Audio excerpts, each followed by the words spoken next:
தஞ்சை மாவட்டம் விஜயமங்கலம் கிராமத்தை சேர்ந்த ஆயிரக்கணக்கான விவசாயிகள் போராடி கொண்டிருக்கிறார்கள். இப்போது அதை பற்றி அவர்களிடையே கேட்போம். ஐயா, எதுக்கு இந்த போராட்டம்? ஏற்கனவே எங்க மாவட்டத்துல மீத்தேன் எடுக்கிறேன், ஹைட்ரோ கார்பன் எடுக்கிறேன்னு சில கார்பரேட் கம்பெனிங்க எங்க நிலத்தை எல்லாம் வெடி வச்சு சொரக்கம் தோண்டி எங்க பயிரெல்லாம் அழிச்சு எங்க பொழப்பையே நாசமாக்கிட்டாங்க. இப்போ ஏதோ தாது பொருள் எடுக்கிறோன்னு இந்த மகா நிறுவனம் 2வது சுரங்கம் தோண்ட போகுது. அதுக்காக ஏழை வாழைகளை மிரட்டி அவங்களோட நிலத்தை விலைக்கு வாங்க தெரியுறாங்க. இன்னைக்கு பெரிய அளவுல பத்திரப்பதி நடக்க போகுது. விக்க சம்மதிச்சவங்க கிட்ட தான் நிலத்தை வாங்குறோம்னு கம்பெனியோட அதிகாரிகளே சொல்றாங்களே சார். சில கிராமத்துல ஒரு வகையான பூச்சிங்க அறுவடைக்கு இருந்த பயிரெல்லாம் நாசம் பண்ணிடுச்சுங்க. அந்த பாதிப்புல சில பேர் மனசு மாறிட்டாங்க. அவங்க எல்லாம் கூட்டிக்கிட்டு பத்திரப்பதிவு பண்ண போறாங்களா?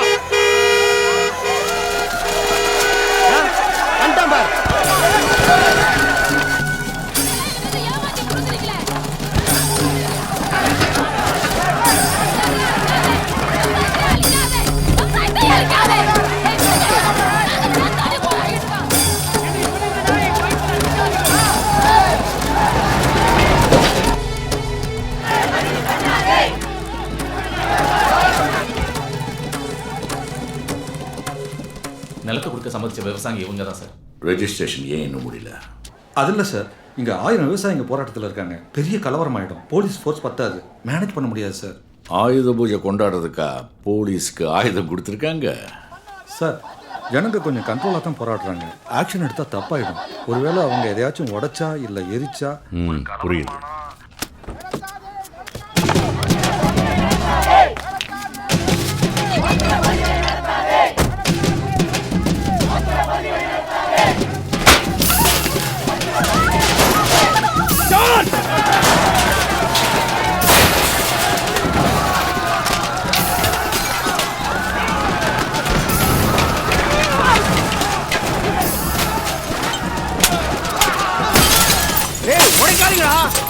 நீங்களா யாருடா?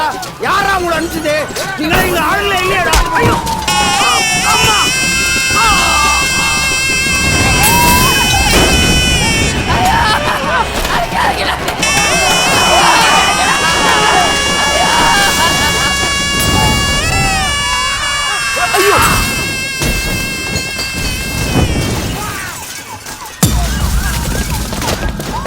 யாரும் மாட்டிக்க கூடாது. சீக்கிரம் வாங்க.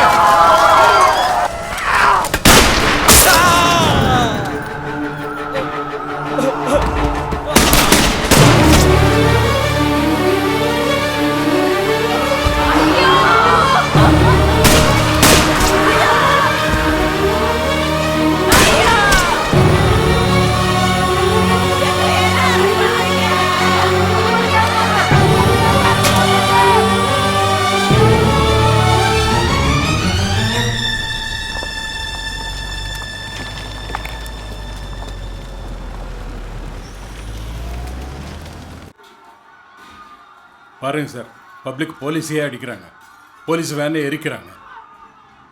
தஞ்சாவூர் டிஸ்ட்ரிக்டில் மாவோயிஸ்ட் நிறைய பேர் ஊடுருவி இருக்காங்க. நாற்று நடுறவனா, தேங்காய் பறிக்கிறவனா, இயற்கை விவசாயியா வேஷம் போட்டு சுற்றிக்கிட்டு இருக்காங்க.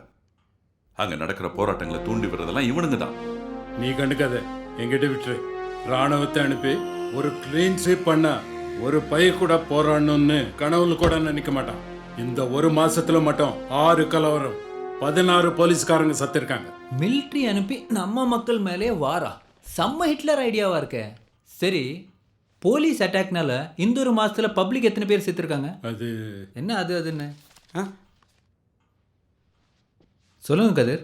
312 பேர் செத்துருக்காங்க. ஓ ஃபிஷ், எஸ், அவ்வளோ பேரா? ஏன் இப்படி நடக்குது சார்? கொஞ்சம் ஓப்பனா பேசலாமா? யா. சார் சொல்ற மாதிரி நாத்து நடுறவன், தேங்காய் பறிக்கிறவன், இயற்கை விவசாயம் செய்யறவெல்லாம் வேஷம் போடல சார். அதுதான் அவன் பொழப்பு. தான் மண்ணுக்கு நடக்கிற கொடுமையை பார்த்து அவன் பொங்கி போராடுறப்பதான் அவன் போராளியா வேஷம் போட வேண்டியதா இருக்கு. போராடுறதே தப்புன்னா போராடுற சூழ்நிலையை உருவாக்குறதும் தப்பு தானே? அதுக்காக அரசாங்க சொத்தை நாசம் பண்றது நியாயமா? பப்ளிக் போலீஸ் அடிக்கிறதுலாம் சரின்றியா? அதெல்லாம் பப்ளிக் இல்லை சார், பப்ளிக் மாதிரி செட் பண்ண ஆளுங்க. மற்ற சேனல்ல வந்த ஃபுட்டேஜையும் பாருங்க சார். போலீஸ் பப்ளிக் அடிச்சு மண்டையை உடைக்கிறது, இறக்கமே இல்லாம பண்ணியை சுடுற மாதிரி ஜனங்களை சுடுறது, இதெல்லாம் எந்த ஃபுட்டேஜ்லையும் காணும். இதெல்லாம் நீங்க உட்காந்து பேசுறதுக்காக உங்களுக்கு சாதகமாக எடிட் பண்ண ஃபுட்டேஜ். நம்ம போலீஸ் தண்ணீர் பந்தலும் வைக்கும், தேவைப்பட்டா நெருப்பும் வைக்கும். ஹலோ, நீங்க ஒரு கவர்மெண்ட் ஆஃபீஸர், நீங்களே நக்சல் மாதிரி பேசிட்டு இருக்கீங்க. Shut up. அவரை பேச சொன்னது நான். அக்ரிகல்ச்சர் லேண்டில் மைனிங் லைசன்ஸ் கொடுத்தது தான் பிரச்சனையா கதிர்? அதுதான் சார் பிரச்சனை. ரிசர்ச் பண்ணுறோம், மணல் எடுக்கிறோன்னு லைசன்ஸ் வாங்கிட்டு தோரியம் யுரேனியம்னு ரகசியமாக எக்ஸ்ட்ராக்ட் பண்ணி வெளிநாட்டுக்கு அனுப்பிச்சிட்டு இருக்காங்க. பல தலைமுறையாக விவசாயம் பண்ணியே வாழ்ந்துட்டு இருக்கிற பூமியில் திடீர்னு சுரங்கம் தோன்றதுக்காக லைசன்ஸை கொடுத்தா அந்த விவசாயி என்ன சார் பண்ணுவான்? தான் வாழ்வாதாரமும் போய் தான் உயிருக்கும் உத்தரவாதம் இல்லைன்னா ஐம் சாரி சார், நீங்களும் நானும் கூட தெருவில் இறங்கி போராட தான் செய்வோம். அங்கே லீகல்னு ஏமாத்திட்டு இருக்க மைன்ஸ் ஏன் க்ளோஸ் பண்ணக்கூடாது? 8 மைன்ஸ் மகான் குரூப் ஆஃப் கம்பெனிஸ் மகாதேவுக்கு சொந்தமானது. அவங்க முறைய exercise, export, environmental, pollution control எல்லா டிபார்ட்மெண்ட்டில் பெர்மிஷன் வாங்கி நடத்துகிறாங்க. அவங்க கோர்ட்டுக்கு போயிடுவாங்க. போகட்டும், அதே கோர்ட்டுக்கு நாமளும் போவோம், என்ன நடக்குதுன்னு பார்ப்போம். சந்தோஷ் சார், நீங்கள் ஒன்று பண்ணுங்கள், மகாதேவ் குரூப் ஆஃப் கம்பெனிஸ் பற்றி நாளைக்கு ஒரு டீட்டெயில் ரிப்போர்ட் கொடுங்க. ஓகே? Sure sir. ஏ குல்தீப் சார், பசிக்குதியா? பீட்சா எங்க சார்? ஒரு 10 minutes sir, SPG group check பண்ணிட்டு இருக்காங்க. ஐயோ முடிஞ்சுது, அது ஆறி அவ்வளோ போயிருக்கும்.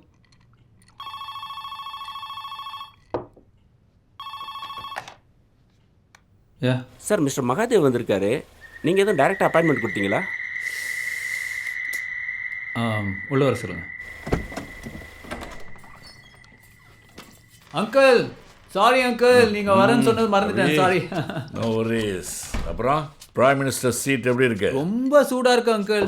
Come come, let's have a drink uncle. Extreme கோபத்தில் இருந்தால் குடிப்பேன், இல்லை எக்ஸ்ட்ரீம் ஹாப்பியாக இருந்தால் குடிப்பேன். இப்போ 2 மூட்லையும் இல்லை. என்ன அங்கிள், அப்புறம் எதுக்கு இந்த மிட் நைட் மீட்டிங்? அபி, தஞ்சாவூர் டிஸ்ட்ரிக்டில் மைன்ஸ்லாம் ஏன் பேன் பண்ணக்கூடாதுன்னு நீ டிஸ்கஸ் பண்ணதா கேள்விப்பட்டேன். This is unbelievable. Evening cabinet மீட்டிங்கில் சீக்ரெட்டாக பேசினது சுட சுட உங்களுக்கு சர்வ் ஆயிருக்குன்னா உங்கள் நிலையில் இங்கே நடமாடிட்டு இருக்கு. பிடிக்கிறேன் அங்கிள், உங்கள் ஆள் யாருன்னு கண்டுபிடிக்கிறேன். அபி, அப்புறம் கேபினெட் முழுசாக காலியாகிடும். அவ்வளோ ஸ்பையா? தஞ்சாவூர் டெல்டா ஏரியாவில் மைன்ஸோட விவசாயம் முக்கியம் இல்லையா அங்கிள்? கண்டிப்பாக இல்லை.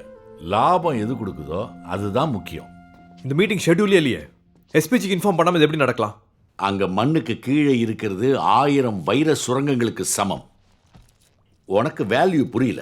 கரெக்ட் தான் அங்கிள். விவசாயத்தோட வேல்யூ புரிஞ்ச ஒருத்தர் இருக்கிறாரு, அதுவும் தஞ்சாவூர் விவசாயி. வர சொல்கிறேன், அவர்கிட்ட நீங்கள் பேசலாம். தஞ்சாவூர் விவசாயியா? இங்கே வாட்ச்மேன் வேலை பார்க்குறாரு. இவர் என் பிரின்சிபல் செக்யூரிட்டி அட்வைசர் கதிர். ஓ, தஞ்சாவூர் விவசாயி. குட். 1 ஏக்கர் நிலம் 50 வருஷத்துல என்ன சம்பாதிக்குமோ அதை விட அதிகமாக சிங்கிள் பேமெண்ட்டில் தரேன்னு சொல்கிறேன். ஒத்துக்காம தெருவில் இறங்கி போராடுறவன் முட்டாள் தானே? அவன் முட்டாளோ புத்திசாலியோ, ஆனால் இவ்வளோ காசு கொடுத்து வாங்கணும்னு நினைக்கிறவன் நிச்சயமாக முட்டாளாக இருக்க முடியாது. That is the point. டெல்டாவில் விளையிற நெல்லுக்கு மிஞ்சி போனால் குவிண்டாலுக்கு 1600 ரூபா தான் மதிப்பு. ஆனால் அந்த மண்ணுக்கு அடியில் இருக்கிற தோரியத்தோட இன்டர்நேஷ்னல் மதிப்பு எங்கேயோ இருக்கு. அபி, அதை ஒழுங்கா ப்ராசஸ் பண்ணா உலகத்திலேயே இந்தியாவை நம்பர் 1 அட்டாமிக் பவரா மாத்தலாம். அது உன்னோட லைஃப் டைம் அச்சீவ்மெண்டா இருக்கும். வாவ்.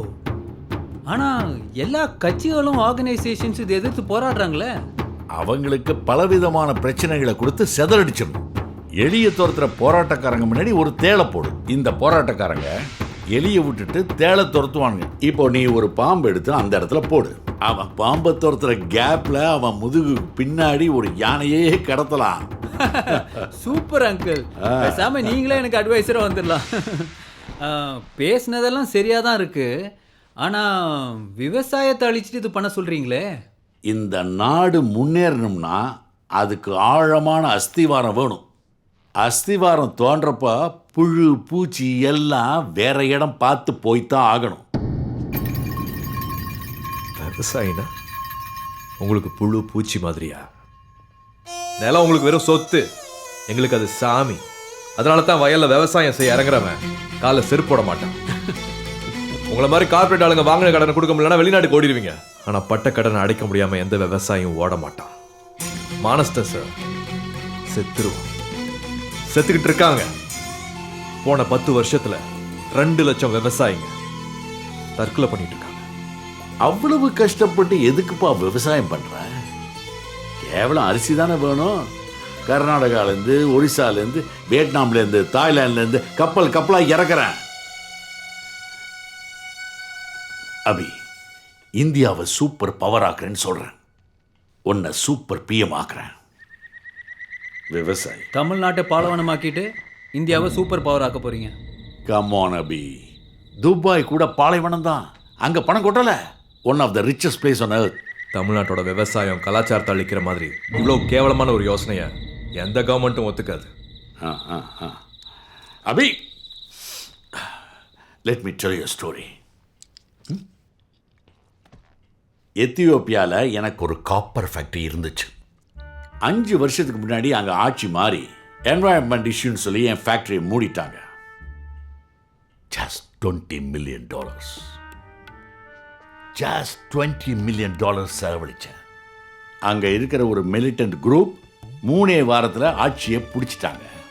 ஆட்சியில் இருந்த அதிபரை தூக்குலையும் போட்டுட்டாங்க. இப்போ அந்த நாட்டில் எனக்கு 14 காப்பர் ஃபேக்ட்ரி இருக்கு. கதிர், அங்கிள் என்ன சொல்ல வர்றாருன்னு புரியுது, ஆனால் புரியல. நீங்கள் அவர் சுரங்கத்தை மூடினா உங்கள் ஆட்சியை கவுத்துரு வரோம். ஐயோ அங்கிள், என்ன அந்த நிலைமைக்கு தள்ளாதுன்னு சொல்கிறேன். கரெக்ட் தான் அங்கிள். நானே உங்கள் மைண்ட்ஸை க்ளோஸ் பண்ணால் அது உங்களுக்கு ப்ரெஸ்டீஜ் இஷ்யூ. இப்போ நம்ம ஒன்று பண்ணலாம். அடுத்த மாதம் தஞ்சாவூரில் ஒரு கிராண்ட் ஃபங்க்ஷன் வைக்கலாம். அந்த ஃபங்க்ஷனில் மக்கள் நல்லதுக்காக உங்கள் மைண்ட்ஸ் எல்லாம் நீங்களே க்ளோஸ் பண்ணுறதா அனௌன்ஸ் பண்ணிடுங்க. நானே மாலை போட்டு பாராட்டுறேன். செம்ம இமேஜ். எலெக்ஷனில் நின்னா எம்பி கூட ஆயிடலாம். நான் எதுக்குப்பா எம்பி ஆகணும்?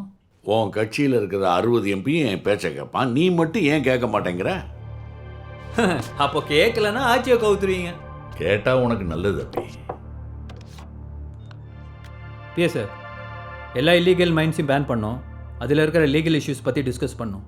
நாளைக்கு அட்டர்னி ஜெனரல் வர சொல்லுங்கள்.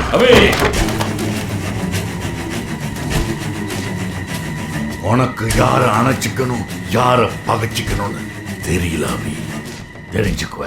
ஐயோ அங்கிள், இப்போ நீங்கள் எக்ஸ்ட்ரீம் கோவத்தில் இருக்கிறீங்க. As you said, you need a short no.